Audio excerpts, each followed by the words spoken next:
আমাদের আচমকা পডকাস্টে দফা রফা নিয়ে এসেছি আমরা। আমি রুবাইয়াত সারোয়ার, সাথে আছেন জ্যোতি রহমান এবং ফাহিম মাসরুর। আম, তো কিছুদিন আগে বিএনপি এবং এনসিপি তারা আহ, দুটো ম্যানিফেস্টো সামনে নিয়ে আসে। সেটাকে নির্বাচনী ম্যানিফেস্টো বলা যাবে না, সেটা তাদের রাজনৈতিক ম্যানিফেস্টো এবং দর্শন বলা যেতে পারে। তো বিএনপি বলছে 31 দফা এবং এনসিপি বলছে 24 দফা। তো এবং দুদিন আগে আহ, প্রধান উপদেষ্টা ঘোষণা দিয়েছেন আগামী ফেব্রুয়ারি মাসে, 2026 সালের ফেব্রুয়ারি মাসে নির্বাচন অনুষ্ঠিত হবে। তো আমরা মনে করি যে দলগুলোর যে নিজস্ব ম্যানিফেস্টো, সেটা একটা গুরুত্বপূর্ণ দিক নির্দেশনা দিবে আমাদের সামনের অর্থনৈতিক ব্যবস্থা এবং নির্বাচনী ব্যবস্থা নিয়ে। এবং অতি অবশ্যই আমরা কিছুটা ধারণা করতে পারি হয়তো দলগুলোর নির্বাচনী ইশতেহারে কি আসতে পারে। তো সেই বিষয়ে আমরা আজকে আলোচনা করব এখানে। দুটো বিষয় আমরা দেখব। এনসিপি যেটাকে বলছে বাংলাদেশের বা নতুন বাংলাদেশের ইশতেহার, এবং বিএনপি এটাকে বলছে তাদের 31 দফা আপনার রিফর্ম স্ট্রাকচার। তো এই বিষয়টা নিয়ে আমার সাথে যেমনটা বলছিলাম জ্যোতি রহমান আছেন, সাথে আছেন ফাহিম মাসরুর।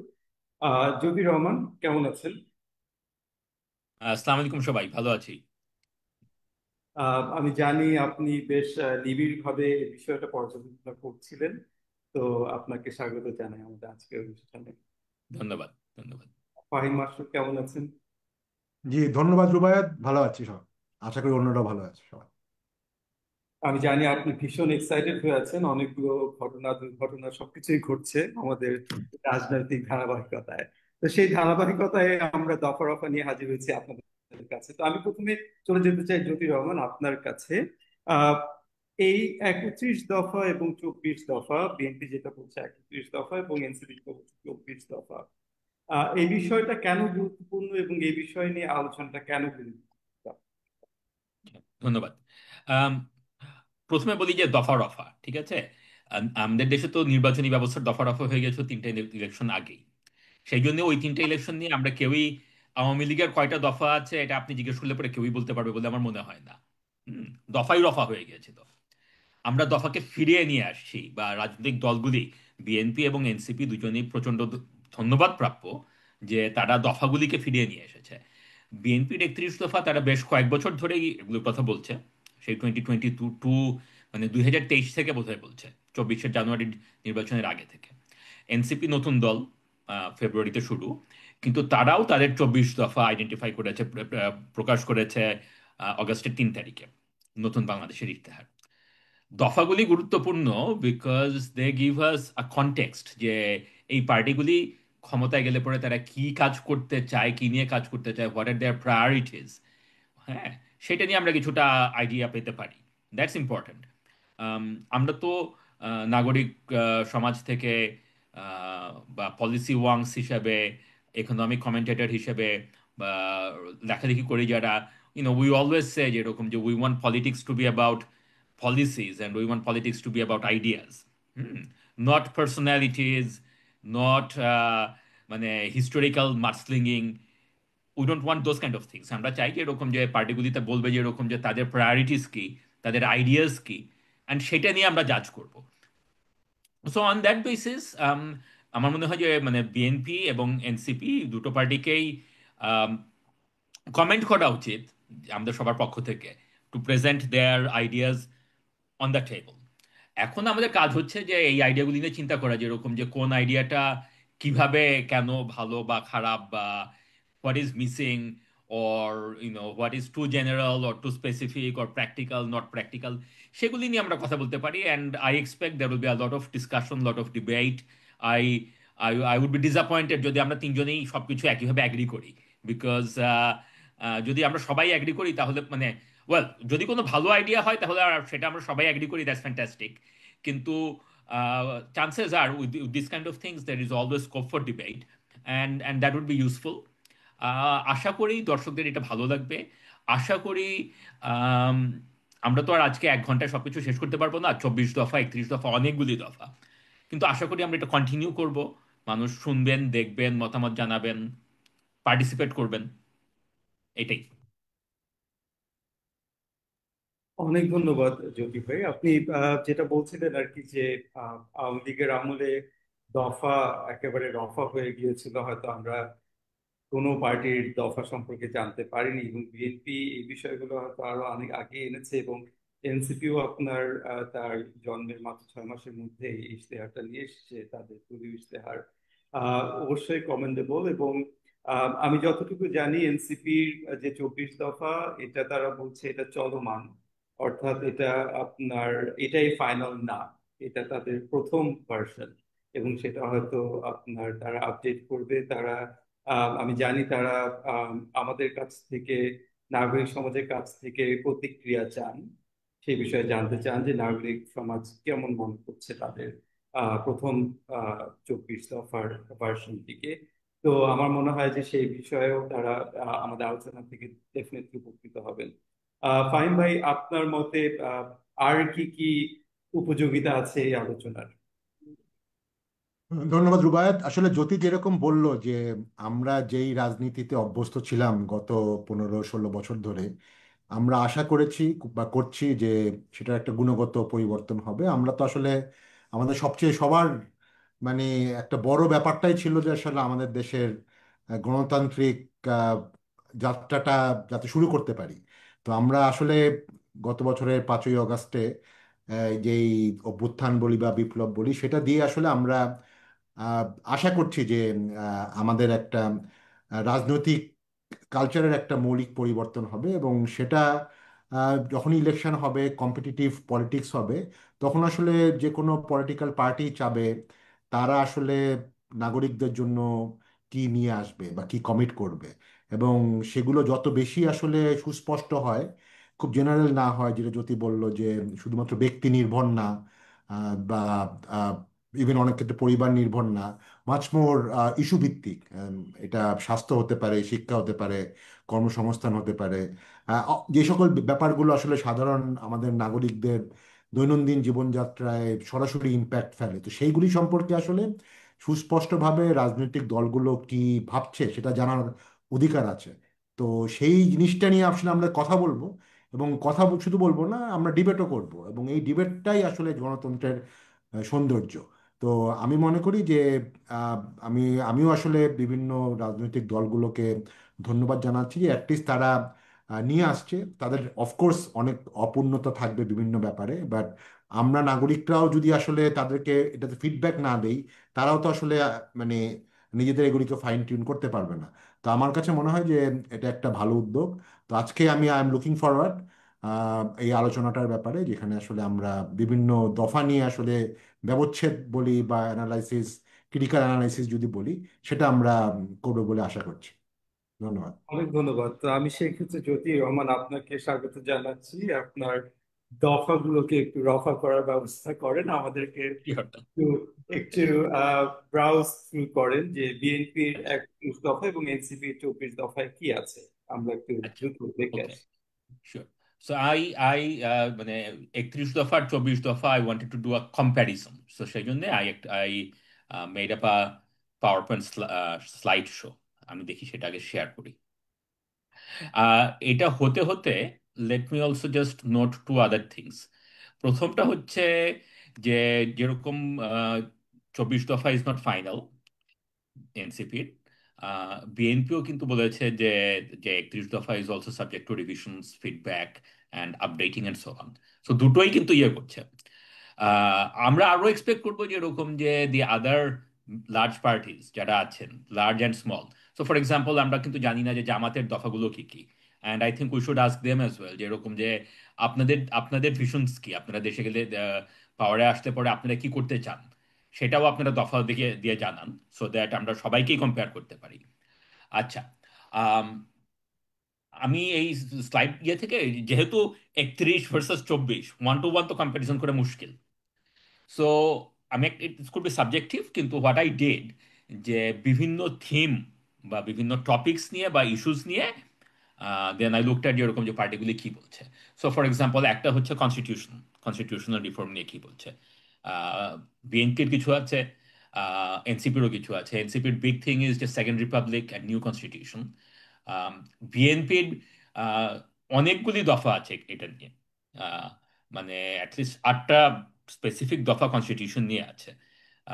তার মধ্যে অনেক কিছু আবার কনসেনসাস কমিশনে হয়ে গেছে, যে ফর এক্সাম্পল টার্ম লিমিট নিয়ে একটা কনসেনসাস হয়ে গেছে।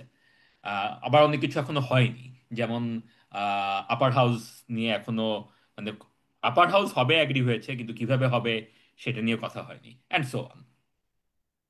কনস্টিটিউশনের পরে আহ যাচ্ছে না কেন, ওই তো এসছে। Okay, another theme I thought was justice, reconciliation, pluralism and 1971। So এই জিনিসগুলিকে আমি একটা বাকেটে নিয়ে এসেছি। এগেইন বিএনপির 4টা দফা আছে এটা নিয়ে, এনসিপির 2টা দফা। অ্যান্ড যখন আমরা এই দফাগুলি নিয়ে আলোচনা করব, যে তখন ওই ওই কম্পারেটিভ অ্যানালিসিস, ক্রিটিক্যাল অ্যানালিসিস ব্যবচ্ছেদ যেটা বলি আর কি, যে এখান থেকে আমরা দেখতে পাচ্ছি যে এরকম যে পার্টিগুলির প্রায়োরিটিস কি। সো ফর এক্সাম্পল বিএনপি একটা স্পেসিফিক দফা দিয়েছে, accurate list of freedom fighters. Hmm আমরা যদি মনে করে দেখি যে কোটা আন্দোলনের শুরু হয়েছিল মুক্তিযোদ্ধাদের ফ্যামিলির কোটা নিয়ে। এখন মুক্তিযোদ্ধাদের লিস্ট যদি অ্যাকুরেট থাকতো, তাহলে পরে এটা অত কন্ট্রোভার্সিয়াল হয়তো হতো না। কিন্তু আমরা জানি যে পলিটিক্যাল গভর্নমেন্টগুলি ওভার দ্য পাস্ট 50 ইয়ার্স এই লিস্ট নিয়ে অনেক চেঞ্জ হয়ে গেছে। আওয়ামী লীগের আমলে অনেক লোক মুক্তিযোদ্ধা হয়ে গেছে যারা হয়তো যুদ্ধ করেনি, বা অ্যালিজেডলি যুদ্ধ করেনি, বা এরকম কিছু। সো দিস বিকেম যে a vehicle for patronage, vehicle for cronyism and corruption. So for BNP this was an issue, but NCP interestingly ওই পার্টিকুলার, মানে এখান থেকে আর কি, যে পার্টিকুলার কি নিয়ে কথা বলছে সেটা নিয়েও আমরা আলোচনা করতে পারি, যে কোনটা কাদের কাছে priority. Judiciary, that is another one. Bureaucracy and corruption, that's another. Law enforcement, interestingly NCP specifically mention করেছে পুলিশ কমিশন। ওকে, কিন্তু বিএনপির 31 দফায় আমি স্পেসিফিক্যালি অ্যাবাউট ল এনফোর্সমেন্ট আমি কিছু পাইনি। Okay, they talk about making sure that human rights are upheld in various actions of the government. They talk about মানে বিভিন্ন যেসব মিডিয়া নিয়ন্ত্রণ করা কালো কানুন আছে সেগুলি চেঞ্জ করা, কিন্তু স্পেসিফিক্যালি অ্যাবাউট ল এনফোর্সমেন্ট বা পুলিশ রিফর্ম বা এরকম কিছু নিয়ে বিএনপির কিছু নেই। Economy, labour, industry, youth, agriculture, I suspect যে এইটা নিয়ে আমরা অ্যাটলিস্ট 1 ঘন্টা আমাদের এটা নিয়েই কথা বলা উচিত। হ্যাঁ, এবং এখানে আপনি দেখছেন যে এরকম যে 2টা পার্টি অনেকগুলি দফা আছে, and there are lot of details. So I am hoping that যে এরকম যে এই স্লাইডটা নিয়ে অ্যাটলিস্ট 1 ঘন্টা ডিটেলড আলোচনা হওয়া উচিত, if not more. And there is lot to talk about. Again 2টা পার্টির অ্যাপ্রোচে ডিফারেন্স কোথায়, সিমিলারিটিস কোথায়, কিছু জিনিস 2টা পার্টি প্রায়োরিটি দিয়েছে, আবার কিছু জিনিস মানে 2টা পার্টির কাছে is too vague. So we can see local government, health, foreign affairs. Foreign অ্যাফেয়ার্সে কোয়াইট ইন্টারেস্টিং যে বিএনপির যে দফাটা, সেখানে অ্যান্টি টেরোরিজম, বাংলাদেশের মাটি থেকে কোনো, মানে Bangladeshi territories will not be allowed to use for militancy or extremism, এরকম কথা অনেক কিছু আছে। NCP on the other hand puts a focus on border killings and water, Muslim world, multilateralism. So you can see যে 2টা party how they see the external relations, এখান থেকে একটা ইন্টারেস্টিং পিকচার পাওয়া যায়।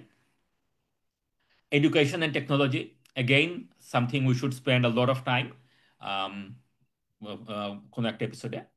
Defense, women, again, I think we should spend a lot of time, and hopefully we will get some other experts যারা gender relations নিয়ে আমাদের থেকে হয়তো বেটার এক্সপার্টিস দিতে পারবেন। Infrastructure and housing, environment and climate change, again a very specialist topic, so আমি যদি কোনো expert participation pi in future that would be useful. And finally, non-resident Bangladeshis, প্রবাসী বাংলাদেশিস, NCP has a very dedicated point, BNP 31 দফাতে নেই। This is overall slideshow. তো um, জি। এখানে খুব স্পষ্টভাবে ফাহিম মাসুর, আমি আপনারও অভিমত জানতে চাইবো। আমি আমি যেটা খুব স্পষ্টভাবে দেখতে পাচ্ছি এখান থেকে, যে কে কিভাবে ভোট ব্যাংককে আকৃষ্ট করার চেষ্টা করছে এটা বোঝা যাচ্ছে। এনসিপি আপনার, আমি স্পষ্টভাবে দেখছি যে মাইনরিটি ভোটার্স, তারপরে প্রবাসী বাংলাদেশি, তারপরে নারী ভোটার, তাদেরকে আকৃষ্ট করার একটা চেষ্টা এখানে আমি স্পষ্টভাবে দেখতে পাচ্ছি। বিএনপির মধ্যে আমি দেখতে পাচ্ছি কাইন্ড অফ ওল্ড টপিক গুলোর উপরে একটা প্রাধান্য আছে এখানে, যে আপনার মুক্তিযোদ্ধার লিস্ট থেকে শুরু করে অনেকগুলো টপিক যেগুলো গত 15 বছরে অনেক রেলেভেন্ট ছিল, সেখানে আবার এনসিপির কাছে অনেকগুলো বর্তমান সংক্রান্ত টপিক গুলো তারা নিয়ে আসছে, যেখানে তারা আপনার পিডিআর বিদ্রোহের কথা বলছে বা পিলখানা হত্যাকাণ্ডের কথা বলছে, যেখানে তারা আপনার বিএনপি আবার সো এইখানে ডেফিনেটলি কিছু কন্টেক্সচুয়াল ইস্যুজ আছে, তাদের পলিটিক্যাল লেন্সটা এখানে বেশ ভালোভাবে দেখা যাচ্ছে আমার মতে। ফাহিম মাসুর, আপনার কি অভিমত? আপনি কি দেখছেন এখানে? আপনি মিউটে আছেন। ভাই। হ্যাঁ। শোনা যাচ্ছে? ওকে। হুম হুম। এখানে যেটা আরেকটা ডাইমেনশন, মানে apart from what Jyoti has mention and Lubayat has you have mention, BNP এই 31 দফাটা আসলে অ্যানাউন্স করেছিল, if I am not wrong, 2019 সালে। যদি 2019 আর 2017, ওনারা অনেকদিন ধরে কাজ করছিল।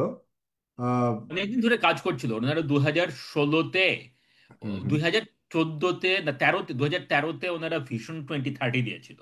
হ্যাঁ, হ্যাঁ, তারপরে সেটা আপডেট হয় 2016-তে। হুম, তারপরে আরেক দফা আপডেট হয় 2022-এ, তখন ছিল 27 দফা। হ্যাঁ, তারপরে 2023-এ গিয়ে হলো 31 দফা, 31 দফা, যেটা এক্স্যাক্টলি। এখনকার version. So they have been working on it for a while. হ্যাঁ।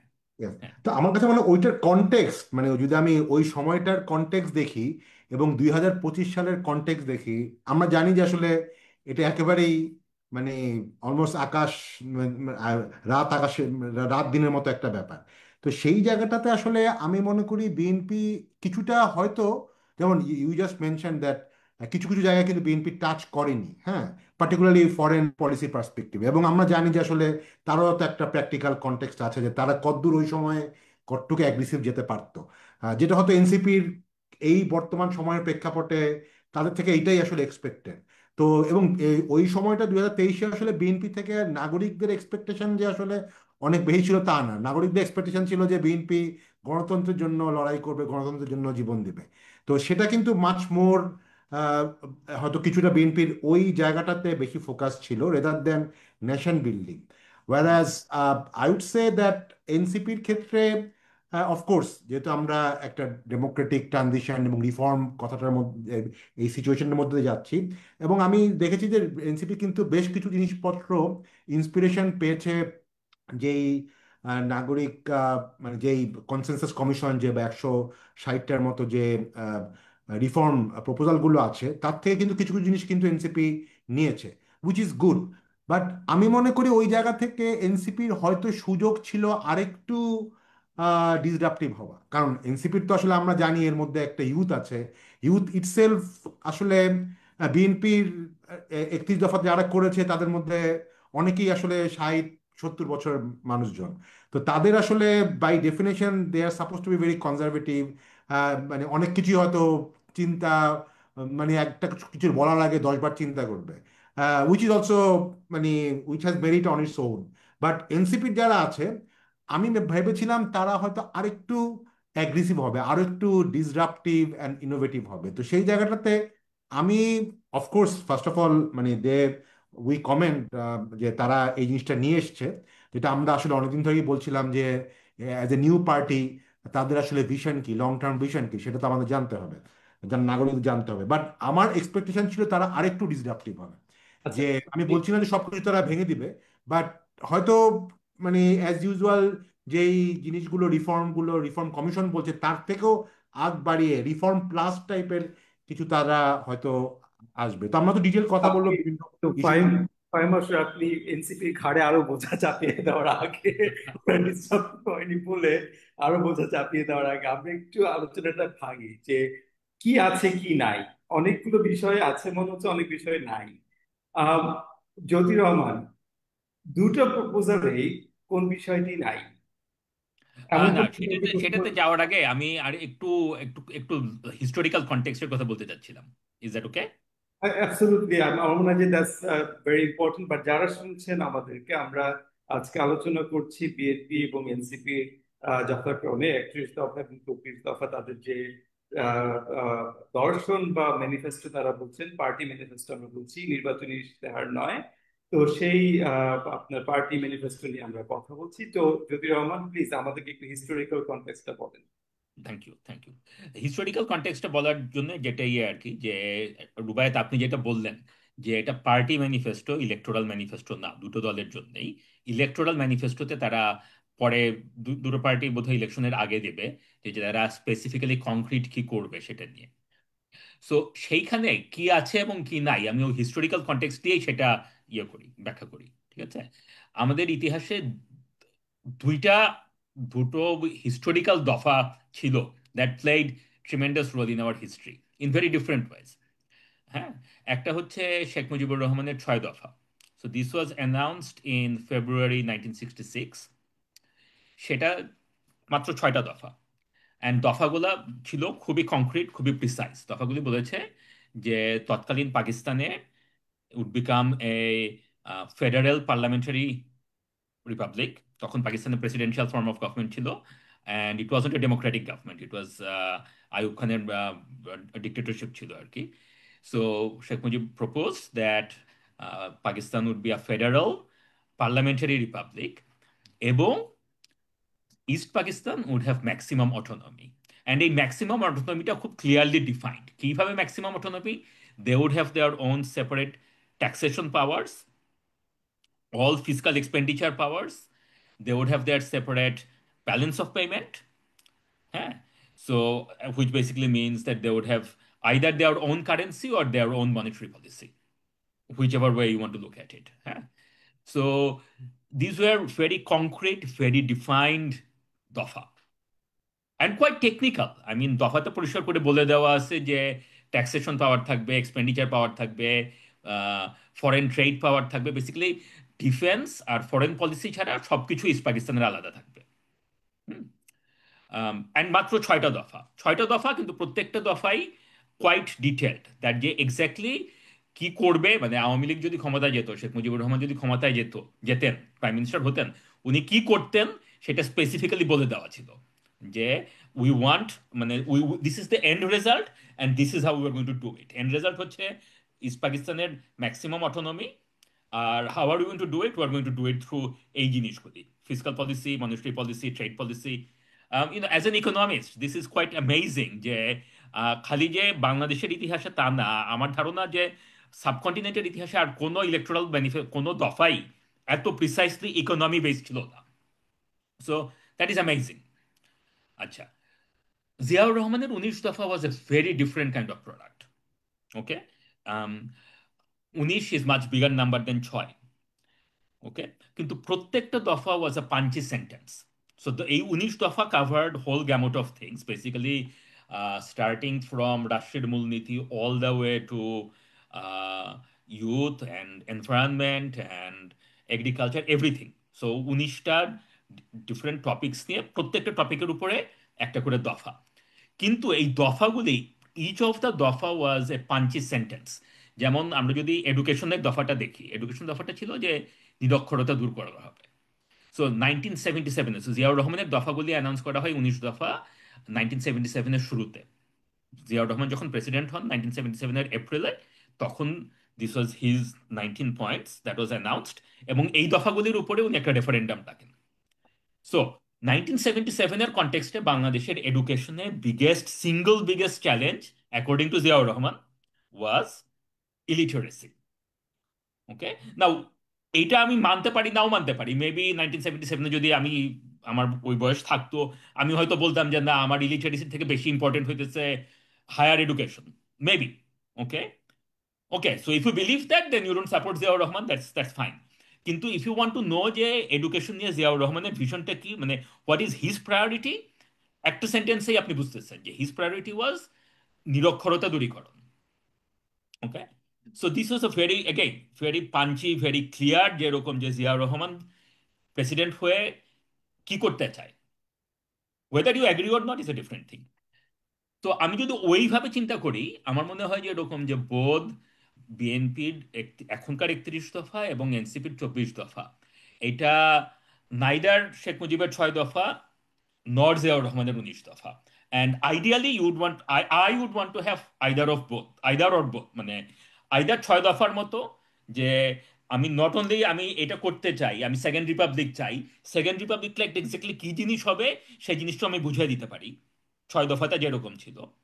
অথবা জিয়াউর রহমানের মতো যে আমি একটা কম্প্রিহেন্সিভ সবকিছু নিয়ে আমি কথা বলবো, কিন্তু প্রত্যেকটা জিনিসে আমি একটা ডিফাইন্ড জিনিস বলবো, যেরকম যে আই ওয়ান্ট দিস, এইটা নিয়ে আমি কাজ করব। কেউ জিয়াউর রহমানের কাছে এক্সপেক্ট করে নাই যে 77-এ প্রেসিডেন্ট হয়ে 80 সালের মধ্যে সারা বাংলাদেশের মানুষ মানে নিরক্ষরতা দূর হয়ে যাবে। কিন্তু উই নিউ দ্যাট যেরকম this is what he said he wanted to do, so we could জাজ হিম যে তুমি কি করছো এটা দিয়ে। জ্যোতি রহমান, আমি খুব চমৎকার একটা পয়েন্ট বললেন। আমি যেটা স্পষ্টভাবে দেখতে পাচ্ছি যে এই ম্যানিফেস্টো গুলো আপনার সময়কে ধারণ করছে। তো জিয়াউর রহমানের সময়ের বাস্তবতা বা শেখ মুজিবুর রহমানের আপনার 70-এর বাস্তবতা সেটাকে তখনকার সময় 6 দফা এবং 19 দফাতে ক্যাপচার করছে। তাহলে এখন এসে তাহলে এনসিপি 24 দফা হয়তো এখনকার সময়টাকে ক্যাপচার করছে, আর বিএনপি যদি 2019 থেকে 2023-এর সময়কালের মধ্যে এটা যেহেতু দিয়েছিল 31 দফা, তো সেটা সেই সময়কালকে ধারণ করছে। বাট ওভারঅল আমরা যদি আমাদের বর্তমান সময়ের দাঁড়িয়ে কথা বলি, তাহলে কোন বিষয়টা সবচেয়ে গুরুত্বপূর্ণ বলে আপনি মনে করেন?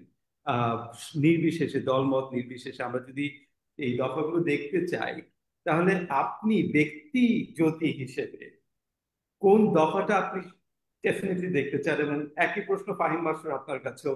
আমরা ভুলে যাই কি আছে, কারণ এটা আমি দেখতে চাই, কিন্তু তার আগে ব্যক্তি হিসেবে আপনার কাছে গুরুত্বপূর্ণ সবচেয়ে কোনটি, এবং ফাহিম মাস্টার আপনার কাছে গুরুত্বপূর্ণ এই সময়ে দাঁড়িয়ে সবচেয়ে গুরুত্বপূর্ণ? কে আগে যাবে, জ্যোতি আমি বলো না ফাহিম? আগে। না, জ্যোতি, আচ্ছা, you can okay, start. Sure. Okay, look, আমি তো পেশায় একজন economist, so I be biased by that.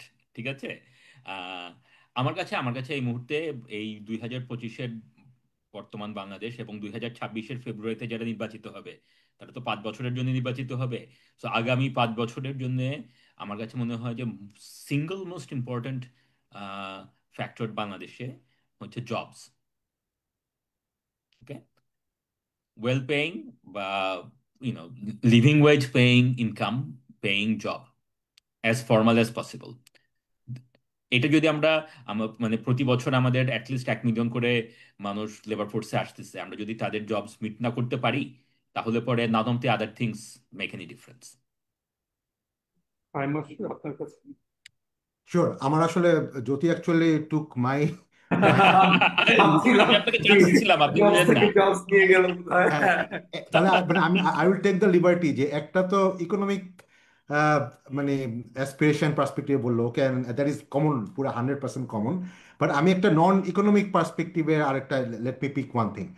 I would have actually expected মানে এনসিপির মতো একটা মানে একেবারে অভ্যুত্থান বা বিপ্লব পরবর্তী একটা দল এবং ইউথ দল থেকে, যেটা একটু আগে বলছিলাম, সেটা হচ্ছে যে আমাদের আসলে ফ্র্যাঙ্কলি যেই জিনিসটাকে আমরা মানে সবসময় বলি, মুখে বলি, কিন্তু আসলে কতটুক বিলিভ করি বা কতটুক প্ল্যান করছি, আমাদের অ্যাডমিনিস্ট্রেটিভ বা ব্যুরোক্রেটিক যেই যেগুলিকে আমরা বলছি যে আমাদের দেশকে পিছিয়ে পড়ার পিছনে শুধু রাজনীতিবিদদের দুর্নীতি, তাদের একনায়কতন্ত্র, সেটাই ব্যাপার না। যে ও ব্যুরোক্রেটদের যে গত 15-20 বছরে ব্যুরোক্রেটদেরকে শেখ হাসিনা বা একটা একনায়কতান্ত্রিক সরকার যেভাবে একটা মানে ফ্রাঙ্কেস্টাইন বানিয়ে বানিয়ে ফেলেছে, সেইটাকে ভাঙা, সেই মানে এটাকে একেবারে মানে খোলনালচে, ব্যুরোক্রেটিক সিস্টেমটাকে খোলনালচে বদলে দেওয়ার যে ভিশনটা, সেটা কিন্তু আমি আসলে মানে একটু আমি ফ্রাস্ট্রেটেড এই ক্ষেত্রে যে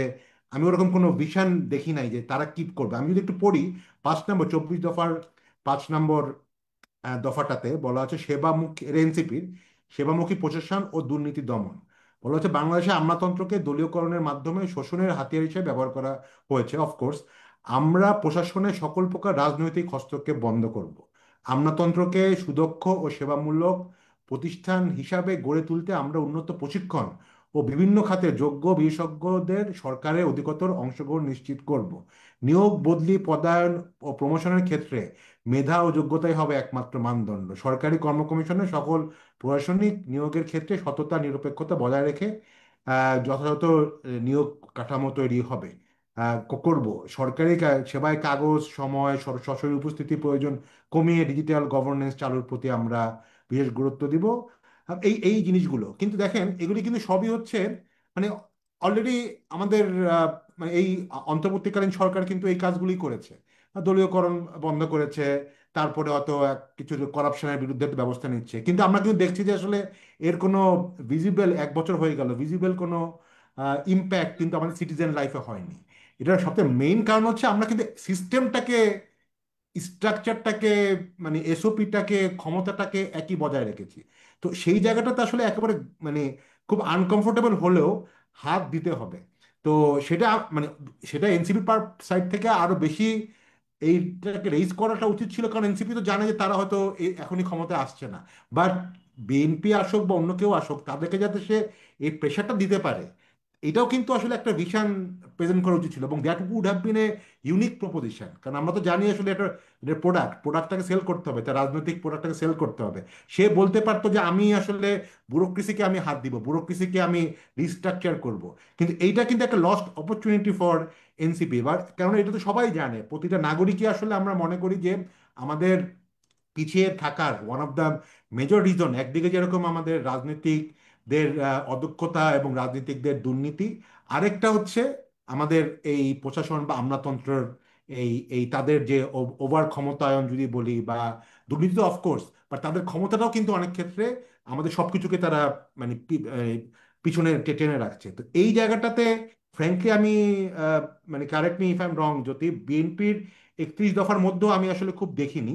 মানে আবারও বলি, বিএনপির সাইড থেকে বিএনপির বলাটা একটু অস্বাভাবিক ছিল 2023 সালে, কারণ আলটিমেটলি তখন এমনি বিএনপির এগেনস্টে তখন আমলারা ছিল, আরো বেশি আমলারা তার এগেনস্টে চলে যেত। কিন্তু এখন তো আসলে it is a kind of মানে গ্রিন ফিল্ড, এখন কিন্তু এই কথাগুলো সাহস করে বলা যায়। তো সেটা আমার কাছে মনে হয়েছে একটা lost opportunity. I would have এটাই অ্যাকচুয়ালি এক্সপেক্টেড দ্যাট থিং। এটাই খুব সম্ভবত আপনি একটু আগে ডিসরাপটিভ বলছিলেন, যে আরো চাছা ছোলা, সোজা কথায় যে অ্যাবসলিউটলি। basically, so এটা আপনি বলতে চাচ্ছেন আমার মনে হয় শুরু থেকে। কিন্তু আমি একটু দ্বিমত পোষণ করি। আমি এইভাবে চিন্তা করা দরকার যে আপনার এটা একটা জেনেরিক ডকুমেন্ট হওয়ার কথা। অর্থাৎ এটা সব বিষয়গুলোকেই টাচ করবে যেটা গুরুত্বপূর্ণ। তো আমলাতন্ত্র এবং ব্যবস্থা, এটা একটা বিষয়, গুরুত্বপূর্ণ বিষয়, তারা টাচ করবে। কিন্তু স্পেসিফিক্যালি কি করবে আমার মনে হয় সেটা অ্যাকশন প্ল্যান আর একটা জিনিস আসতেই পারে, যে আমি এটাকে কিভাবে মানে এটাকে বাস্তবায়ন করব। হ্যাঁ। না, তো কিন্তু আমার এই পজিশনিংটা, যেমন একটু আগে যেটা জ্যোতি বললো, যে তার জিয়াউর রহমানের পজিশনিংটাই ছিল মানে একেবারে bottom of the pyramid approach. হ্যাঁ, যে এই সেরকম তার পজিশনটা, যে আমলাতন্ত্রের ব্যাপারে তার গ্র্যান্ড ভিশনটা কি, সেটা তো আমরা নাগরিক হিসাবে এক্সপেক্ট করতেই পারি একটা নতুন পলিটিক্যাল পার্টি থেকে। সেইখানে আমার একটা, এখানে এখানে রুবায়েত, আমি একটু কাটিং করি, হ্যাঁ, ইফ ইটস ওকে বলি। sure, আমি একটা সম্পূর্ণ প্রশ্ন করতে চাচ্ছিলাম, কিন্তু হ্যাঁ, প্লিজ। তো এখানে আমি I I fully take your point Fahim, যে বিএনপি যখন এগুলি দিয়েছিল তখন হয়তো তাদের মানে অনেক অনেক অন্যরকম প্রেশার টেশার ছিল, কনটেক্সট ওয়াজ ডিফারেন্ট। কিন্তু সেইখানেও কিন্তু একটু I actually see a parallel with NCP, মানে ইন দ্য সেন্স যে if you look back into 2020, 21, 19, মানে ওই সময় তখন তো হাসিনার মানে দুর্দান্ত প্রতাপ, মানে ইয়ে না যে মানে তখন তো আমরা কেউ অনেস্টলি মানে 2020, 21 সালের কথা যদি আমরা চিন্তা করি, I don't think many of us would have expected যে হাসিনা এইভাবে পালিয়ে যাবে, এত ইয়ে চেঞ্জ হবে। মানে BNP was under tremendous pressure. তো অ্যাবসলিউট। তখন বিএনপির জন্যও এরকম একটা ছিল, and you could argue in fact ওই সময় মানে if we turn the clock back, যে 31 দফা is kind of like a lost opportunity, because BNP একটা মানে ভীষণ দিতে চাচ্ছে, but it's not really grabbing me because there are too many দফাস, অ্যান্ড ইচ অফ দিস দফা হ্যাজ মানে এক একটা দফায় এক একটা করে বিশাল চাঙ্কি প্যারাগ্রাফ। হ্যাঁ, ইট ডিডন্ট হ্যাভ এগেইন জিয়াউর রহমানের মতো এরকম পাঞ্চ, নর ডিড ইট হ্যাভ শেখ মুজিবের মতো একটা স্পেসিফিক জিনিস, right? So and exactly the same criticism applies to NCP, যে 24 দফা অনেক কিছু নিয়ে কথা বলা হয়েছে, রাইট? প্রত্যেকটা জিনিসের ভিতরেই মানে মানে এক একটা দফার ভিতরে মানে 7-8টা করে সেন্টেন্স, 20টা করে আইডিয়া, রাইট? সো এগুলি পড়তে পড়তে যে এরকম যে okay, ঠিক আছে, আমি মানে 3 দফা পড়ার পরে আমি এক দফায় কি পড়ছি এটা মনে থাকে না। হ্যাঁ, তাই না? So what you are saying যেরকম যে NCP should be disruptive because তারা তো আর ইমিডিয়েটলি ক্ষমতায় যাচ্ছে না, so they can afford to B.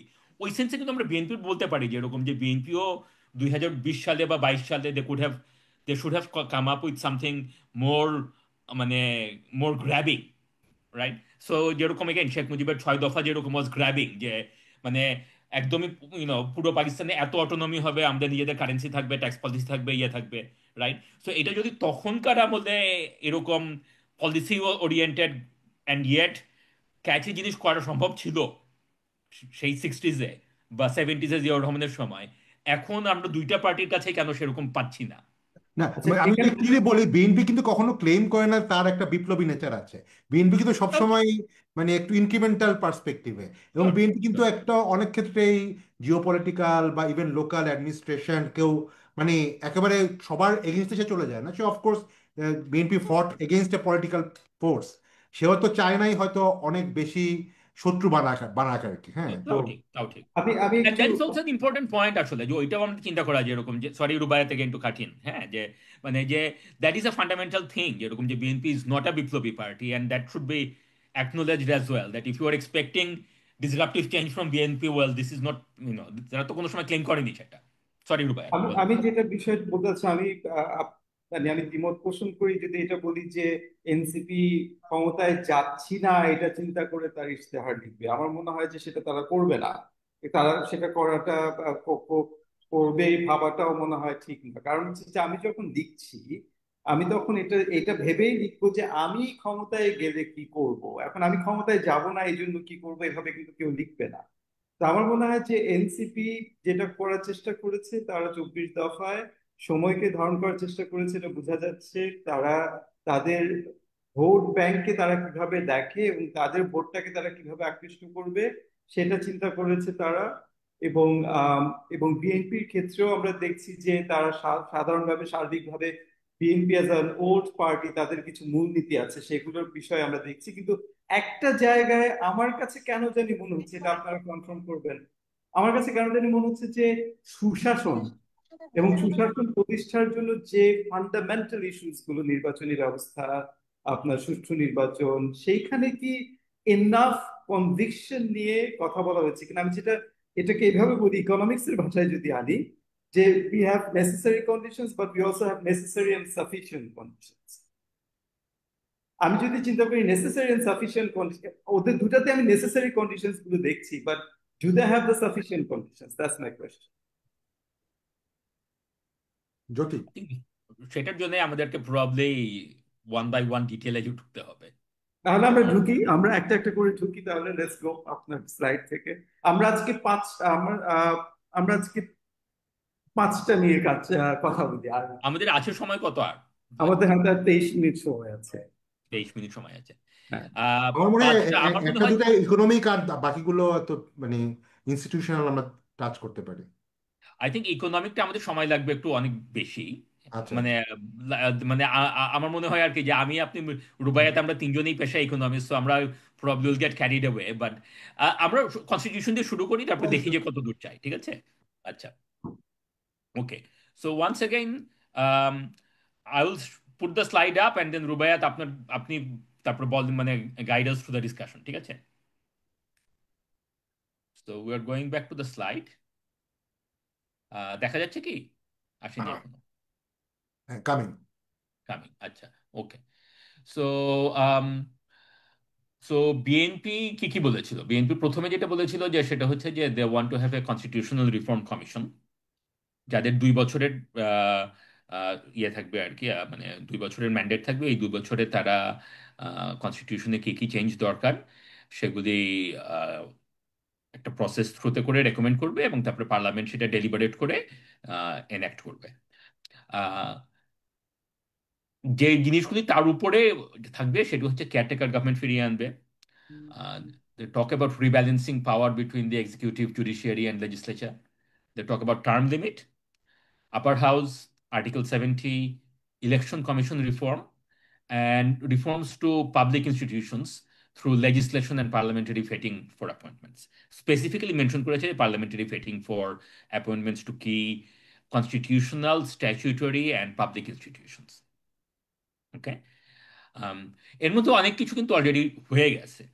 So for example constitution reform commission, আমরা এই কনসেনসাস কমিশন প্রসেসের পরে আরেকটা আবার কনস্টিটিউশনাল রিফর্ম কমিশন, মানে is that even feasible or needed or, মানে এই এই দফাটাই তো এখন প্রবলি কোয়েশ্চেনেবল আর কি।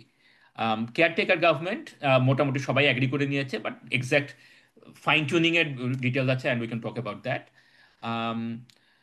টার্ম লিমিটটা again there has been actual agreement যে ম্যাক্সিমাম 10 ইয়ার, মানে বিএনপির ইয়েটা ছিল যেরকম যে পরপর দুইবার কেউ প্রাইম মিনিস্টার হতে পারবে না, সেটার থেকে they have shifted away to say যে লাইফ টাইমে কেউ 10 বছরের বেশি প্রাইম মিনিস্টার হতে পারবে না।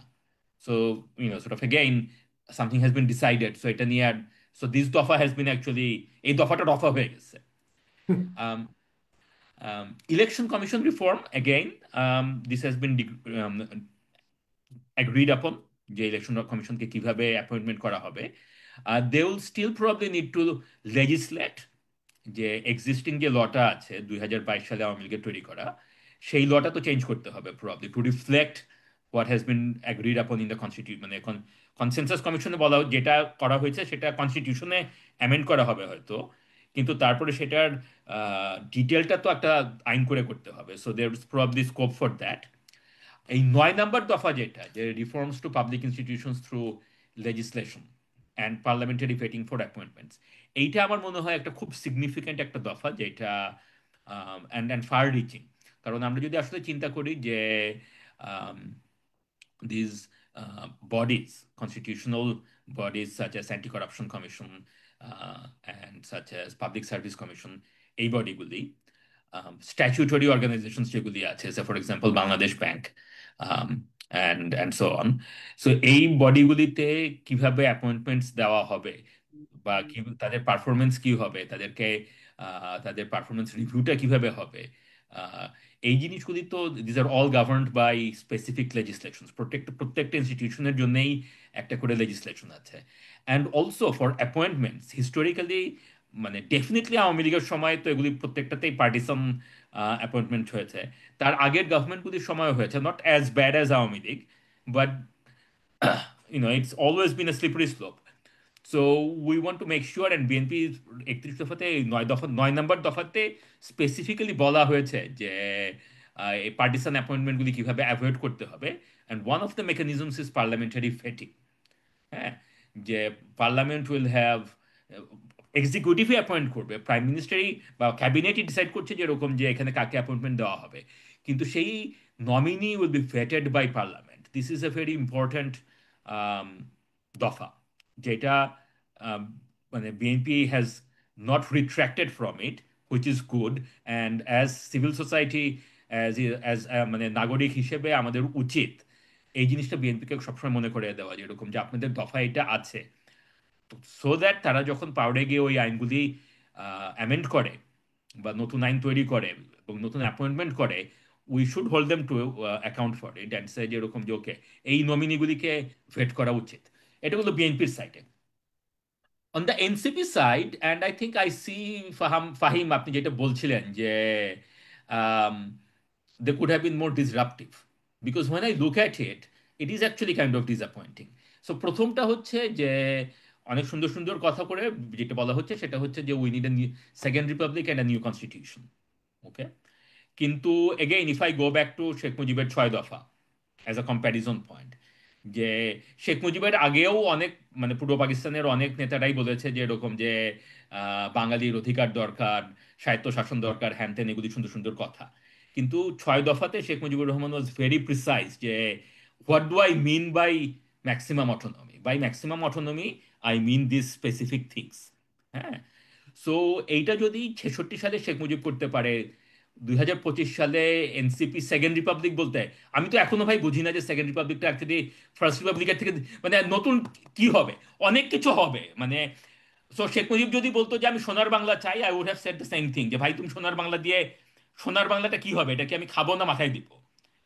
I get the same thing with Second Republic. Okay, tell me what does it do? 6 দফা দিয়ে I could very clearly understand যে 6 দফা হইলে পরে কি হবে, না হইলে পরে কি হবে। আই স্টিল ডোন্ট গেট যে সেকেন্ড রিপাবলিক কি হবে। আচ্ছা, আরেকটা জিনিস যেটা এনসিপির ইয়াতে আছে সেটা অ্যাকচুয়ালি কোয়াইট ইন্টারেস্টিং, সেটা হচ্ছে যে তারা ইলেকট্রাল রিফর্মস চায় for to have level playing field, যাতে করে কালো টাকা, মাসল পাওয়ার, এগুলি কালো টাকার দৌরাত্ম্য, করাপশন, এগুলি যাতে মিনিমাইজ করা হয়। And they actually provide a very good mechanism, বা মানে I should say good, I say যে এরকম যে concrete mechanism. It's very good that they suggest something concrete. এটা ফিজিবল কিনা আমি জানি না, কিন্তু very good of them to actually give a very specific thing. সেটা হচ্ছে পাবলিকলি ফান্ডেড পলিটিক্যাল পার্টিস। হ্যাঁ, তো এই জিনিসটা পশ্চিমের দেশগুলিতে আছে। বাংলাদেশের প্রেক্ষিতে এটা সম্ভব কিনা আমি জানি না। I would love to hear expert opinions about this. I would love love to hear public debate around this, because যেটা আর কি মানে আমাদের এক্সিস্টিং মডেলটা কি, যেরকম যে আমরা যেহেতু বলি যে এরকম চাঁদাবাজি, আমরা বলি কালো টাকা, well there is a reason for that. Political party চালাইতে তো আসলেই টাকা লাগে। এই টাকাটা কোত্থেকে আসবে? হ্যাঁ, আর এবং এখন আমরা এক্ষেত্রে যদি এটা মেনে নেই যে এরকম যে কালো টাকা তো আসবেই, তাইলেও তো মুশকিল, বিকজ তাইলে পরে তো যার কালো টাকা বেশি সেই ক্ষমতায় যাবে, আর যে কালো টাকা দিয়ে ক্ষমতায় গেছে সে তো ক্ষমতায় গিয়ে তার টাকাটা রিকুপ করতে চাইবে। সো সরকারি সরকারি হ্যাঁ, দলে যে থাকে, জ্যোতি রহমান, সরকারি দলে যে থাকে, তো সে কিন্তু তার ইলেকশন পাবলিকলি ফান্ডেড করে, তো এটা রাইট, হ্যাঁ, তো রাইট। পাবলিক ফান্ডিং আছে, কিন্তু সেটা ইলিগাল এবং সেটা বৈষম্যমূলক। তো বাট হ্যাঁ, ইন্টারেস্টিং প্রপোজাল। জি, sorry to cut you in. Sure, no, these are the ইয়ে আর কি, মানে কনস্টিটিউশনাল ইয়ে থেকে আর কি এই পার্টিকুলার, মানে আমি পড়ে যা বুঝলাম যে এরকম যে these are the, excuse me, these are the কি তো দফা। এখানে একটা জিনিস যেটা স্পষ্ট, সেটা হচ্ছে যে বিএনপি অনেক স্পেসিফিক্যালি আপনার রিফর্ম রিলেটেড ইস্যুস গুলো অনেকদিন ধরে কথা বলছিল, তো সেগুলো এখানে দৃশ্যমান। কিন্তু এনসিপির ক্ষেত্রে ওরা রিফর্মের এজেন্ডা গুলোকে, এটা একটাতে আমি পড়ছিলাম, আপনি কথা বলতে বলতে আবারও ওদের ডিটেল পড়ছিলাম, কোলাপস করেছে একটা দর্শনের প্রথমটাতে, যেখানে সেকেন্ড রিপাবলিক নতুন সংবিধানের কথা বলা হচ্ছে। কিন্তু যেটা গুরুত্বপূর্ণ সেটা হচ্ছে তারা গণপরিষদের মাধ্যমে নতুন সংবিধানের কথা বলছে। তো যেটা ধরেন বিএনপি বলছে ইলেক্টেড পার্লামেন্টের মাধ্যমে। তো দুটার মধ্যে একটা ভীষণ গুরুত্বপূর্ণ পার্থক্য আছে। এবং ঠিক সেই কারণেই কি এনসিপি আপনার স্পেসিফিক্যালি তার কোন রিফর্ম তারা কি করতে চায় সেটা বলছে না, কারণ তারা সেটা গণপরিষদের মাধ্যমে করিয়ে নেবে, এরকম কোন একটা ধারণা থেকে কি সেই সেই জায়গায় তারা আসছে। বাট সেটা যদি হয় তাহলে তো আরো বেশি চিন্তার কথা, তাই না? কারণ শেখ মুজিবও যখন বলেছিল 6 দফা, সেটাও কিন্তু বলেছিল যে এরকম যে গণপরিষদ দিয়েই করতে হবে, এবং তাই হয়েও ছিল। মানে আইয়ুব খানের গভর্নমেন্ট ফল করার পরে যখন 1970 ইলেকশন হলো, সেটা কিন্তু গণপরিষদ এবং পার্লামেন্ট মানে ডুয়াল ইলেকশন ছিল। বলা ছিল যে গণপরিষদ হবে, 120 ডেজের মধ্যে এটা গণপরিষদ হিসেবে একটা নতুন সংবিধান তৈরি করবে পুরো পাকিস্তানের জন্য। অ্যান্ড অ্যান্ড যেহেতু আওয়ামী লীগ সেই নির্বাচনে জিতেছিল, শেখ মুজিব বললো যে এরকম যে আমি যেহেতু ইলেকশনে জিতেছি, আমার ম্যান্ডেট 6 পয়েন্টস, আমি 6 পয়েন্টসে কনস্টিটিউশন করতে চাই। কেন হলো না সেটা অন্য আলোচনা, কিন্তু again going into the election, যখন শেখ মুজিব বললো যে এরকম যে আমি পাকিস্তানের জন্য একটা নতুন কনস্টিটিউশন করব, সেই কনস্টিটিউশনে আমি কি দিব সেটা পরিষ্কার করে বলা। তো হোয়ার ভাই, age we are not eating that here, যে আমরা নতুন কনস্টিটিউশন হবে, সেই নতুন কনস্টিটিউশনে কি থাকবে যেটা এখানে নেই, সেটা কিন্তু এই 24 দফার মধ্যে আমি প্রথম দফাটা পরে বুঝলাম না। Very good point. তো সেই ক্ষেত্রে আসলে আমার একটা প্রশ্ন ফাহিম মাসুদ আপনার কাছে, কি আপনি কি মনে করেন যে আসলে বিএনপির 31 দফা আর এনসিপির 24 দফাকে গুণগত ভাবে আমরা তুলনা করতে পারি? কারণ BNP appears to be more specific, তো তারা কোন দৃষ্টিভঙ্গি থেকে তাদের 31 দফা লিখেছে, আর এনসিপি যে দৃষ্টিভঙ্গি থেকে লিখেছে, দুটা কি এক মনে হচ্ছে? আমার কাছে কেন জানি মনে হচ্ছে দুটো ভিন্ন দৃষ্টিভঙ্গি, লেখার আমার দর্শনটাই ডিফারেন্ট। অফকোর্স, মানে একটা তো হচ্ছে যে এনসিপির আবারও কনটেক্সটটা হচ্ছে যে সে একটা অভ্যুত্থানের পরে এসেছে, আর বিএনপি তো আসলে মানে অভ্যুত্থানের আগে এই জিনিসটা করেছে। তো but before coming to that, আমি আসলে যখন আবারও দেখছিলাম জ্যোতি যেভাবে প্রেজেন্টগুলি করলো, এখানে প্রায় 6-7টা আছে, এবং ইন্টারেস্টিংলি আমরা যদি গত 2 মাসের মানে যে কনসেনসাস কমিশন কমিশনের মধ্যে যদি দেখি, বিএনপি কিন্তু হ্যাজ অ্যাকচুয়ালি ভেরি মাচ, মানে they have actually stuck to their, মানে 31 দফা, 31 দফার বাইরে কিন্তু ফ্র্যাঙ্কলি, এবং এটা দুটো জিনিস আছে। একটা হচ্ছে যে তারা যখন 31 দফা করেছিল, আমার ধারণা যথেষ্ট, অনেক ক্ষেত্রে আমাদের দেশে যেটা হয় রাজনীতির জন্য কিছু দফা আমরা করে দিলাম, বাট আমার কাছে মনে হয় যে তারা আসলে কনভিকশন থেকেই করেছিল, মানে তারা আসলে আহ, মানে নিজেদের লং টার্ম কিভাবে তারা দেশ চালাতে চায় বা ওটা যে ওটার সাথে যে আমাদের একমত হতে পারে not necessary, but they have a conviction, এবং সেটার উপরে ভিত্তি করেই একটি দফাটা করেছে। এবং খুব কম জায়গাতেই ছাড় দিয়েছে, যেমন হয়তো জ্যোতি একটু বললো যে তারা টার্ম লিমিটে ছাড় দিয়েছে, আমি কিন্তু অত ওরকম ছাড় দেয়নি। তারা বলছে যে 2 কনজিকিউটিভ টার্ম এর পরে, বাট ওখানে সেখানে হয়তো তার 10 বছর টার্ম মানে একটা দিয়েছে, তো সেই জায়গাটাতে কিছু অ্যাডজাস্ট করেছে। বাট যেমন যে জায়গাটাতে তারা বলেই দিয়েছিল যে 9 নম্বরে যে পাবলিক ইনস্টিটিউশন বা কনস্টিটিউশনাল মানে সংবিধিবদ্ধ ইনস্টিটিউশনগুলো আসলে তারা পার্লামেন্টারি ভেটিং করবে, তারা কিন্তু ওই জায়গা থেকে যদিও ওইটাও আমরা হয়তো মানে ঐকমত্য কমিশন ওই জায়গাটাতে আসেনি, তাদের প্রপোজালটা ছিল বা সব পার্টিরই প্রপোজাল ছিল একটা অল পার্টি পার্লামেন্টারি কমিটি করে অ্যাপয়েন্টমেন্টগুলো, সেটা কিন্তু বিএনপি ইলেকশন কমিশনার বাদে অন্য জায়গাগুলিতে খুব একেবারে শেষ দিন পর্যন্ত তারা স্টিক করেছে। কেয়ারটেকার গভর্নমেন্ট ইনফ্যাক্ট, যেহেতু বিএনপি এটার জন্যই আন্দোলন করেছে 15 বছর, তারা তো ওটাকে রাখবেই। তো বাট ইভেন আপার হাউস, যেটা নিয়ে আসলে আমরা নাগরিক কোয়ালিশন বা অনেক নাগরিক প্ল্যাটফর্ম, আপার হাউস যেমন একদিকে আহ, মানে পুশ করেছি, পরিপূর্ণভাবে সাপোর্ট করেছি, কিন্তু আমরা চেয়েছি কিন্তু আপার হাউসটা হবে বেসিক্যালি ওয়ান কাইন্ড অফ মানে পিআর সিস্টেমের মাধ্যমে, এবং এখানে যাতে অপোজিশনের একটা বড় রোল থাকে। তো সেই জায়গায় কিন্তু বিএনপি মানে আপার হাউসে এগ্রি করলেও, এগ্রি মানে কি, যেটা তাদেরই প্রপোজাল, সেই জায়গায় করেনি। তো আমার কাছে মনে হয় যে BNP has certain vision. First of all, সে যেভাবে করছে আমরা অনেকেই হয়তো তার সাথে কিছু কিছু জায়গায় একমত, আবার কিছু কিছু জায়গায় দ্বিমত, but at least we know that they have a very clear vision how they want to run the country. তো সেই জায়গাটাতে আমার কাছে মনে হয় খুব ক্লিয়ার হওয়া দরকার। আরেকটা মনে হয় যে আমার কাছে যেটা বিএনপি, যে জায়গাটা আমি ক্রিটিসাইজ করব, যে বিএনপির 31 দফা ব্যাপারটা এরকম হয়েছে যে আসলে তারা ক্ষমতায় আসলে কিভাবে দেশ চলবে সেটার একটা মানে রূপরেখা, বাট কান্ট্রির জন্য রূপরেখা, মানে তারা যখন বিরোধী দলে থাকবে তখনও আসলে দেশ কিভাবে চলবে, সেটাও কিন্তু আমার কাছে মনে হয় একটা রাজনৈতিক দলের মানে চিন্তায় থাকা উচিত, তার দফার মধ্যে থাকা উচিত, যে আমি এখন বিরোধী দল, আমি আসলে মানে কিভাবে চাই যাতে মানে রাষ্ট্রটা কিভাবে চলবে। তো সেই জায়গাটা যদি হতো তাহলে তো আমরাই এটাকে মানে অনেক পুশ করেছিলাম যে আপার হাউস দিয়ে যদি পিআর হয়, বিএনপি যখন এটাকে যখন বিরোধী দলে থাকবে, সেটা কিন্তু বিএনপির জন্য অনেক মানে একটা লাভবান বা প্রোটেকশনের কাজ থাকতো, কিন্তু বিএনপি কিন্তু ওই চিন্তা করেনি। হ্যাঁ, তো সেই জায়গাটা আমার কাছে মনে হয় যে হয়তো মানে শেয়ারিং অফ পাওয়ার, যেটা আসলে বাংলাদেশে যেটা হয় যে উইনার টেক্স অল, যেটা মেইন আমাদের সবচেয়ে বড় সমস্যা, সেই জায়গা থেকে বিএনপি কিন্তু হয়তো মানে উত্তরণ ঘটাতে পারেনি। তারাও কিন্তু আসলে মানে সরকার যখন ফর্ম করবে, they are not very keen on sharing power with others আর আদার অপোজিশন পার্টিজ, মাসে আদার এটা সিভিল। গুরুত্বপূর্ণ কথা বললেন, এই জন্য আমি একটু এটাকে পার্ট করতে চাই সবার জন্য যে এখন আলোচনায় যেটা মনে হচ্ছে যে দুটো দলেরই যে ইশতেহার, এটা একটা ক্ষমতায় যাওয়ার দর্শন, কিন্তু এটা সুশাসন প্রতিষ্ঠার দর্শন যদি হয়ে থাকে, তাহলে you should also speak about as a party what they stand for irrespective of তারা ক্ষমতায় আছে কি নাই। সেইটা খুব সম্ভবত মিসিং, কি আছে বা কি নাই যে প্রশ্নটা আমি করছিলাম, তাহলে এইটা খুব সম্ভবত মিসিং, যে আমি ক্ষমতায় যাই বা না যাই, এই কয়েকটা মূলনীতি আমি এটার প্রতি দাঁড়াই, আমি এখান থেকে কখনো বিচ্যুত হব না, এইটা সংক্রান্ত সমস্ত বিষয়কে আমি সবসময় সাপোর্ট দিয়ে যাব। তার মানে হচ্ছে যেই ক্ষমতায় যাক না কেন, আমি সবসময় তার পিছিয়ে লেগে থাকবো, ব্যাপারটা সেরকম না। সে যদি আমার নীতির সাথে একমত হয় তাহলে আমি তাকে সাপোর্ট করি। আমাদের রাজনীতিতে কিন্তু কখনো এই দর্শনটা নাই, কখনোই ছিল না যে আপনার যে বিরোধী দল, সেও কিন্তু সরকার পরিচালনার শরিক। এটা বিরোধী দলও বিশ্বাস করে না, সরকারও বিশ্বাস করে না। তো যে জন্য কখনো একটা শরিক ভিত্তিক রাজনীতি আমরা পাই না। তো যে আপনার মানে ইলেকশনের পরের দিনেই দুটো দল হয়ে যায়, একদল হচ্ছে সংসদের বাইরে, আরেক দল সংসদের ভিতরে, একদল প্রায় রাস্তায়, আরেক দল সংসদে সরকারে। তো আমরা কিন্তু মূল মানে মূলধারার রাজনীতিতে কখনো সংসদ ভিত্তিক রাজনীতির দর্শন দেখি না।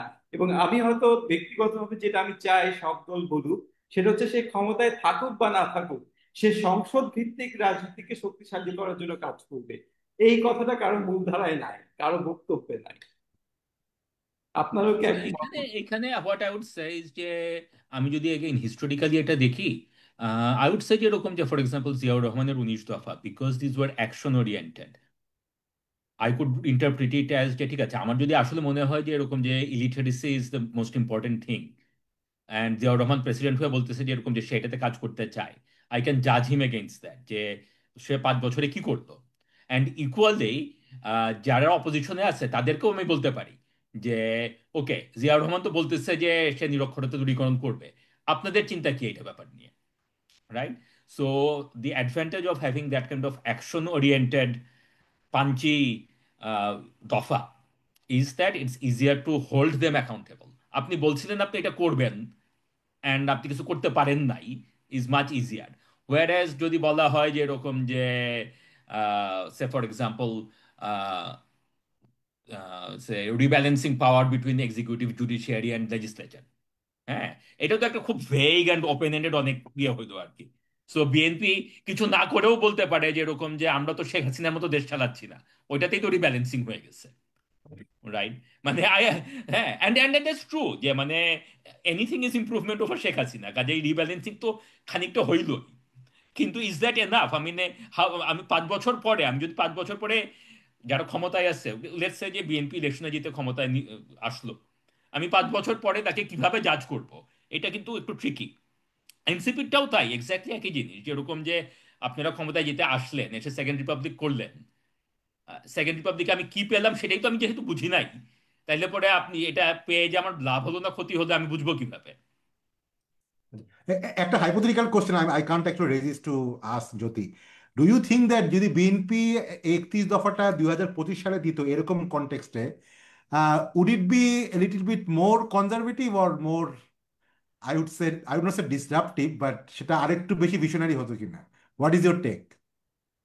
It's a very good question. Definitely disruptive হতো না, সেটা for sure, because it is not a disruptive party. But I think it would be, এখন যদি ওনারা আপডেট করে এটা, I think they can be more punchy, for sure. হ্যাঁ, মানে আমাকে যদি কেউ অ্যাডভাইস করে, আই উড সে যেরকম যে মেক ইট লাইক 19 দফা, make make each of this দফা পাঞ্চি ওয়ান সেন্টেন্স, যে রাদার দেন সেইং যেরকম যে আমরা অনেক কিছু সুন্দর সুন্দর অনেক কিছু নিয়ে কাজ করব, সে যেরকম যে এই অনেক কিছুর মধ্যে নারীদের ব্যাপারে আপনাদের ওয়ান স্পেসিফিক জিনিসটা কি সেটা বলেন, অথবা এনভায়রনমেন্ট নিয়ে ওয়ান স্পেসিফিক জিনিস কি সেটা বলেন। আচ্ছা, এখানে স্পেসিফিক্স এর যেহেতু প্রশ্ন আসছে, আমি এনসিপিটাতে যদি যাই, আহ কখনো তারা স্পেসিফিক, কখনো আবার স্পেসিফিক না। আমি ওদের দ্বিতীয়, যেটা সেবামুখী প্রশাসন এবং দুর্নীতি। আমরা ওই ওই স্লাইডটাকে আনতে পারি তাহলে, যেটা নিয়ে মানে যেটা আচ্ছা, নিয়ে আচ্ছা, আমরা পরের স্লাইডটাতে যাবো। আচ্ছা, আমাদের সময় কিরকম আছে? বিকজ আমার উই হাতে want to make this A series, তাই না? আর 3 মিনিট সময় আছে, আমি এই জন্য পরের স্লাইডে আর যেতে চাচ্ছি না। আচ্ছা, আমি একটু ঠিক র্যাপ আছে। আপ করবো আজকে। তো আমি একটু একটা বিষয় জাস্ট আপনাদের সামনে আনতে চাচ্ছি, যে সেবামুখী প্রশাসন ও দুর্নীতি দমন বিষয়ে যে দফাটা আপনার, সেখানে এনসিপি বলছে যে সরকারের যে কোনো দাপ্তরিক দুর্নীতি প্রকাশ করলে সংশ্লিষ্ট ব্যক্তিকে বিশেষ আইনি সুরক্ষা দিতে আমরা হুইসেল ব্লোয়ার প্রোটেকশন আইন প্রণয়ন করব, এবং এই লক্ষ্যে বিদ্যমান সকল আইনি কাঠামোর যোগাযোগ যথাযথ সংস্কার করা হবে। বা একটা খুব স্পেসিফিক পলিসি, যে আমি হুইসেল ব্লোয়িং প্রোটেকশন আইন আনতে চাচ্ছি। By the way, it turns out যেরকম যে এরকম একটা আইন নাকি আমাদের দেশে অলরেডি আছে। আছে অলরেডি, আচ্ছা। তো এরপরে আবার শিক্ষা ব্যবস্থা নিয়ে যখন কথা হচ্ছে, দেখেন লেখা, এছাড়া পরিবার ও সমাজে দুর্নীতি বিরোধী মূল্যবোধ তৈরি ও সচেতনতা বাড়ানোর লক্ষ্যে আমরা শিক্ষা কার্যক্রমে আমূল পরিবর্তন আনবো এবং শিক্ষা প্রতিষ্ঠানগুলোকে বিশেষ কর্মসূচি চালু করব। তো it actually sometimes is a bit specific, sometimes is a bit, let's say, not so. হ্যাঁ, সো ট্রাভার্স করছে। তা আমার মনে হয় যে আমরা আজকের আলোচনায় যেটা বিষয়ে সর্বশেষ কথাটা নিয়ে যদি চলে আসি, তাহলে একটা মানে ডেফিনেটলি আমি আমি প্রশ্ন করছিলাম যে প্রথমে, যে কেন আমরা এটা নিয়ে আলোচনা করতে চাই। তা আমার কাছে আপনাদের দুজনের বক্তব্য শুনে যেটা মনে হচ্ছে, যে এটা নিয়ে আমরা এই জন্যই আলোচনা করতে চাই কারণ রাজনৈতিক দলগুলোর যে দফা, সেটা রাফাত যদি করি, তাহলে তাদের দর্শনটা কি, তারা কোথায় দেশকে নিয়ে যেতে চান, কিভাবে নিয়ে যেতে চান, সেটা আরো স্পেসিফিক করা যায়। সেটা নিয়ে ক্রিটিক্যাল ডিসকাশন প্রয়োজন এবং ইম্পার্শিয়াল ডিসকাশন প্রয়োজন। এবং তারা যেহেতু নিজেরাও চাচ্ছে যে নাগরিক সমাজের অভিমতের মাধ্যমে তাদের এই দর্শনগুলোকে আরো সুপ্রতিষ্ঠিত সুসংহত করবে, আমার মনে হয় এই আলোচনাটা খুবই গুরুত্বপূর্ণ। আমি আপনাদের আলোচনায় যেটা পেয়েছি সেটা হচ্ছে যে প্রথমত হিস্টোরিক্যাল কনটেক্সট যদি চিন্তা করি, we do have some strong precedents from Sheikh Mujibur Rahman ছয় দফা এবং জিয়াউর রহমান আপনার 19 দফা। তো সেইগুলোকে আসলে আপনার ভাবা দরকার, সেগুলো লিখেও সামনে নিয়ে আসা দরকার। আমরা স্পষ্ট যেটা দেখতে পাচ্ছি এই দর্শনগুলো আপনার সময়কে ধারণ করে এবং সময়ের সাথে সাথে তারা পরিবর্তিত হয়। আমরা এখানে ইম্পর্টেন্ট ইস্যুস গুলো আসছে, সেগুলো খুব স্পেসিফিক না, কিছু ক্ষেত্রে স্পেসিফিক এই বিষয়গুলো দেখছি। আপনাদের দুজনের বক্তব্যে যেটা আসছে সেটা হচ্ছে এগুলো পাঞ্চি হওয়া দরকার, এগুলো অবজেক্টিভ হওয়া দরকার, যাতে করে এগুলোকে আপনার ট্র্যাক করা যায় আপনি কি এটা করতে পারছেন কিনা, অর্থাৎ আপনি বলেছেন করবেন, আপনি করতে পারছেন কিনা।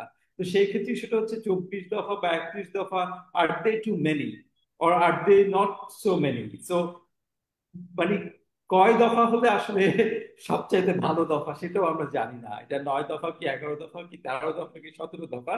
কিন্তু আমরা যেটা বলছি যে সেটার মধ্যে এনাফ অ্যাকাউন্টেবিলিটি থাকা দরকার, আমি যাতে করে আপনাকে অবজেক্টিভলি অ্যাসেস করতে পারি আপনি কি সেটা করছেন কিনা। তো এখনো এই 24 দফা গুলো হয়তো বা এনসিপি 24 দফা বা বিএনপি 31 দফা আমাদের মাথায় কতটুকু স্যাটেল করছে, এই স্যাটেল করার জন্যই সেটা আরো বাস্তবিক এবং এটা অবজেক্টিভ হওয়া প্রয়োজন, এই বিষয়টা চলে আসছে। যেটা আপনারা বলছেন দুজনে যে পাঞ্চি হওয়া দরকার আহ, আহ, এবং অনেক লাইক আই মিন স্পেসিফিক হওয়া দরকার। তো খুব স্পষ্ট এই বিষয়গুলো। তো আমরা এটাও দেখছি যে দুটো দলের মধ্যে তুলনা করলে যে আপনার যেটা আপনি বলছিলেন যদি রহমান কনস্টিটিউশন নিয়ে আমরা কথা বলছি, সেই ক্ষেত্রে আপনি বলছেন যে বিএনপির গুলো অনেক স্পেসিফিক আছে, এখানে এনসিপির ক্ষেত্রে সেকেন্ড রিপাবলিক আপনি বলছেন যে একজন বেশ শক্তিশালী পলিটিক্যাল অ্যানালিস্ট হিসেবেও আপনি বলছেন যে সেকেন্ড রিপাবলিক কি, এই বিষয়টা আপনার কাছে স্পষ্ট না। যদি আপনার কাছে স্পষ্ট না হয় এটা কিভাবে আপনি এটাকে ট্র্যাক করবেন? কিন্তু আবার বলছেন যে পাবলিকলি ফান্ডেড পলিটিক্যাল পার্টিজ এর বিষয়টা এটা খুব নতুন, কিন্তু আবার এটা কি আসলে বাস্তবিক কিনা সেটা নিয়ে স্পার্টদের অপিনিয়ন প্রয়োজন। এবং ফাহিম মাসুর এবং আপনি দুজনেই জবস এর বিষয়টাকে সামনে নিয়ে এসেছেন, যেটা খুব গুরুত্বপূর্ণ, যেটা আমরা পরবর্তীতে ইকোনমিক্স নিয়ে যখন আলোচনা করব তখন এটা সামনে নিয়ে আসবো। আহ তো সার্বিকভাবে আমার কাছে মনে হচ্ছে যে আমরা যে আগামী 2-3টা এপিসোডে এটা নিয়ে আপনার আরো আলোচনা করতে চাচ্ছি, সেটা খুবই গুরুত্বপূর্ণ হবে আমাদের জন্য যারা নাগরিক সমাজের অংশীদার এবং রাজনৈতিক দলগুলো যারা এই ইশতেহারগুলো লেখার সাথে সম্পৃক্ত আছেন তাদের জন্য। তো আপনাদের যারা শুনছিলেন সবাইকে ধন্যবাদ। আপনারা লাইভের কমেন্টে আপনাদের কমেন্টগুলো রাখতে পারেন, আমাদের পরবর্তী আলোচনায় আমরা আপনাদের কমেন্ট এবং আপনাদের আলোচনাকে সামনে নিয়ে আসার চেষ্টা করব। আপনাদের কোনো অভিমত, ফাহিম মাসুদ এবং জ্যোতি রহমান? না, আমি শুধু একটুকুই বলবো যে আজকে তো আমরা আলোচনা শুরু করলাম, এবং আমার ধারণা এই আলোচনাটা আসলে বিভিন্ন প্ল্যাটফর্মে হওয়া উচিত, এবং সবচেয়ে বেশি আসলে হওয়া উচিত রাজনৈতিক দলগুলোর নিজেদের মধ্যেই। কারণ আই এম প্রিটি শিওর যে আমাদের রাজনৈতিক দল, হয়তো আজকে বিএনপি আর এনসিপি নিয়ে কথা বলছি, ওনাদেরও যে সব মিড লেভেল বা জুনিয়র লেভেলের অনেকেই এই ব্যাপারগুলো নিয়ে খুব বেশি ডিপে ঢুকেছে তা কিন্তু আমার মনে হয় না। তো সেটা আসলে এই এই চর্চাটা দরকার।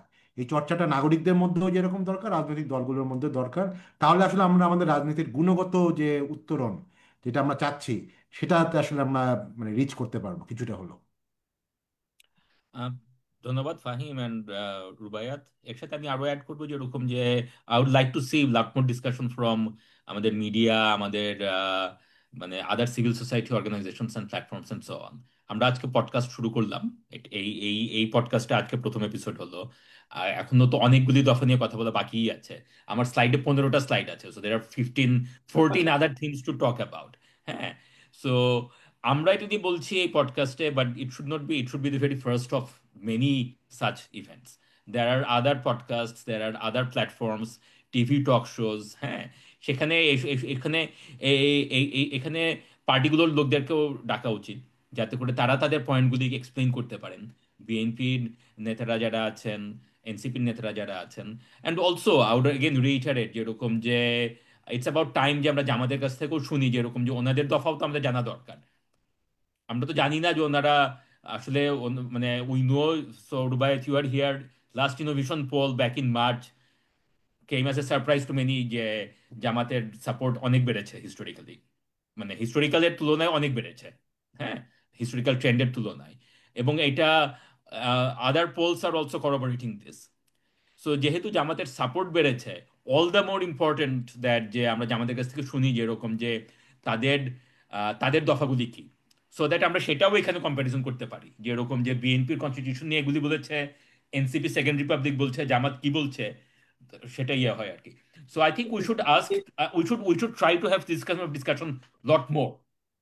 অ্যাবসলিউটলি। আমার আরেকটা বিষয় আমি এনে শেষ করতে চাই আজকে আলোচনা, সেটা হচ্ছে যে জ্যোতি রহমান, আপনি আলোচনায় আম, আপনার একাত্তর পূর্ববর্তী সময়ে শেখ মুজিবের 6 দফাকে এনে আলোচনা করেছেন, এবং আপনার কাছে মনে হয় যে সেটা একটা চমৎকার প্রস্তাবনা ছিল, এবং সেখানে কেন প্রস্তাবনাটা খুঁজতেছে যে আপনি আজকে থেকে প্রায় 56 বছর পূর্বে ফিরে গিয়ে আপনি বলছেন যে সেখানে এমন সব দর্শন ছিল যেগুলো ওই সময় আনপ্রেসিডেন্টেড ছিল। তো অ্যাবসলিউটলি। আজকে আমরা যে জায়গায় দাঁড়ায় সেখানে মানে একটা পথ পরিক্রমায় আওয়ামী লীগ একটা ফেসিস্ট রেজিম হিসেবে চলে গিয়েছে দেশ থেকে। তো কিন্তু আমরা যখন আলোচনা করি তখন সেই ক্রাউডটা আমাদেরকে অনেক সময় অবজেক্টিভলি অ্যাসেস করতে আমাদের ভিশনকে ব্লার করে দেয়।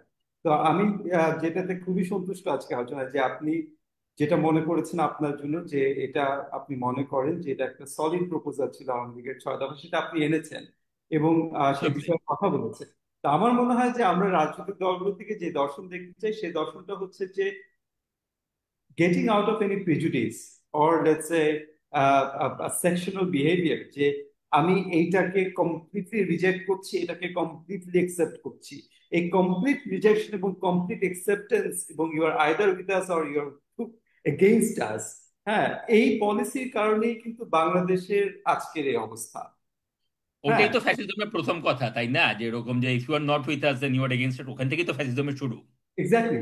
সো সেই প্রসঙ্গে আমি সবাইকে স্মরণ করিয়ে দিতে চাই যে আমরা নাগরিক সমাজে যারা আছি, আমরা বিশ্বাস করি বাংলাদেশ এগিয়ে যেতে হলে আমাদেরকে খুব অবজেক্টিভলি অ্যাসেস করতে হবে, ইম্পার্শাল ভাবে অ্যাসেস করতে হবে। তো ফাহিম মাসুদ, জ্যোতি রহমান, আপনাদের দুজনকেই অনেক ধন্যবাদ, অনেক জটিল জটিল বক্তব্য খুব সহজভাবে আলোচনা করার জন্য। এটা এত সহজ নয়। সবাইকে আহ অনুরোধ থাকবে আমাদের পরবর্তী আলোচনা ঠিক 1 সপ্তাহের মধ্যে আপনার সামনে চলে আসবো, হয়তো তারও আগে। আমাদেরকে শুনতে থাকুন। ধন্যবাদ। ধন্যবাদ।